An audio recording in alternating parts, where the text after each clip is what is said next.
Hello snowboarders of the internet, I'm your host Avran LeFeber, and in this video we're going to be reviewing the Union Falcor. It got a huge overhaul for 2025. I rode this binding at Copper Mountain on a day that had overcast skies with pockets of blue. You had a couple inches of fresh snow on top of the snow that had previously fallen. It was mid-afternoon powder panic, so it was a little choppy on most of the main runs if I wasn't finding good powder. You did have some perfect corduroy if you knew where to look for it, otherwise it was really choppy, chundery, and even a little bit of crust in spots. And I rode it on my Ride Shadowband snowboard with my K2 Thraxis boots. When it comes to adjustability, you can move the heel cup. It sits on the screws that also hold where you rotate the Highback, so when you take those out, you can actually rotate the Highback if you want it parallel to your heel edge. And there's 3 placements for that, so just be aware of that. The heel cup, it moves in and out, that way you can help center your boot inside the binding. Going along with the Highback, you have a set screw for the forward lean. That just means that you can't quick adjust it, so once you set it and forget it. It's back there. Going over to the straps, you have Union's dual pin system. This is a toolless adjustment, so you gotta get your thumb underneath there and basically pull to pop it apart. Takes more effort than it's worth. I say just stick a screwdriver in there and just go bam, get that leverage in there. Work smarter, not harder. With the toe strap, it's on a twist cam. Flip it up, unscrew it, slide the strap up or down. That's the same thing with the heel strap. Once you've got it popped out, you can move it forward or backwards. The toe strap is also on a pin system, so you can push it down, slide it back or forward wherever you need, and then pull it up to lock it into place. Not the most adjustable binding, but what you get is just what you need for it. The heel strap is very unique on this binding in that when you are ratcheted in, you do not feel it. It's invisible.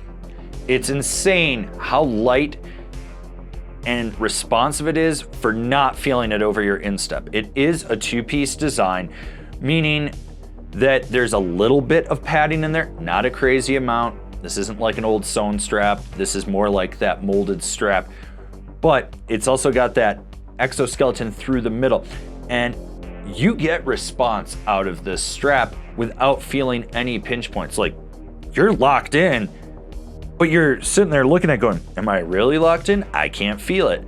It was the weirdest thing. And it molded right around my boot. I felt so secure with this. Then with the toe strap, you've got a nice big cutout with this rubber gusset underneath, and the gusset will stretch. This will fit over just about any boot shape with how big that cutout is. So whether you got a pointy-toed boot, snub nose, or blunted, it fits absolutely perfect. And this also feels like there's nothing over your toe strap. I cranked it down as tight as I could to get the ratchet to push into the side of my boot. Still didn't feel it. It's amazing. And both of these straps, very responsive. You can drive into them and you get good power, but you don't feel like they're there. They're not restrictive at all. They're just very responsive and they're very lightweight. These are your standard Union ratchets. They climb well, and when they max out, they won't grip the ladder and tear it apart while you're trying to reef down it. They stop. That's it, which is really, really cool. So they climb well, they stay locked in. My biggest gripe is no one-finger quick release that works. It's like you're basically just taking your finger and shoving it right on the front and pulling with it, which is fine if you're used to that. I like having a little more of a release tab to get my finger under it. That's my biggest gripe. Like, if you're gonna do it, if you're gonna have a tab, make it functional. For these, it's non-functional. You're better off grabbing it from the front. Fine, cool, that works.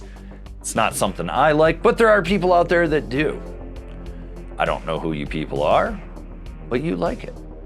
Are you digging this review so far? Cool. Go down, click the thumbs up. While you're at it, remember to subscribe, click the bell, get those notifications. That way you're not missing any of the videos we got coming out for you. This is a very responsive Highback. It is on the stiffer side. You get a little bit of lateral play, but when you push back straight into it, you feel it. And that just translates to how you can transition your board up on its heel edge.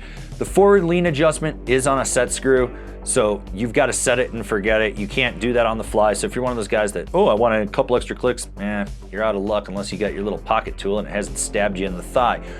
It is a narrower cutout, which kind of helps when you're like tweaking or buttering around. It's not really in the way. It's got a good shape to it, so it contours around the back spine of the boot. And there is a little more give on the upper outside versus on the inside. Towards it, you feel that response in there. This is a very responsive and loose binding. I know, two things that do not go together. It sounds like an oxymoron, but here's the thing about it. With the mini disc and the way the pad is, you can position your leg over the binding wherever you want, and that makes it feel a little more surfy. But then when you go to engage it on your toe or your heel, or you're trying to get that lateral drive from the inside of your back foot to load the camber and then roll back on the tail, you get a ton of power. It's very unique. Like when you need that power and response, it's instantly there. But when you're just trying to be a little more lazy, you want to be a little more surfy, that's there as well. It's almost like it engages exactly when you need it. It knows that you have to just have this power because you're gonna charge hard, lay a carve, do whatever. But at the same time, you're like, I'm gonna butter, and you're getting out on your nose or your tail and you're swizzling and sizzling, and it'll let you. It works so well with the new straps on this that it's the best of both worlds. You can really just hammer into this thing when you absolutely need to. But if you're riding some pow and you want to get slashy, you can. This binding's damp and lively. I know, two more things that you don't think go together, but they do with this binding. Like you have that mini disc and it's got that play, and with the pad underneath it and the whole chassis, right? You can feel the terrain underneath. Like, so any little undulation, if there's a death cookie, you feel it. But at the same time, it dissipates all that energy before it goes up into your foot. So it's lively in the sense that you can feel the terrain, but it's damp that it kills that kinetic energy. So any chatter from the board that's resonating back underfoot, killed off. You're getting into really lumpy terrain that's kind of off-centered, and it's got death cookies or it's got frozen chunks, and you're like, okay, this is gonna be a washboard, my feet are gonna take a hammering. No, you're gonna feel that you're going over it, but you're not getting stressed from going over it. It's really unique. Like everything on this binding is very, very unique.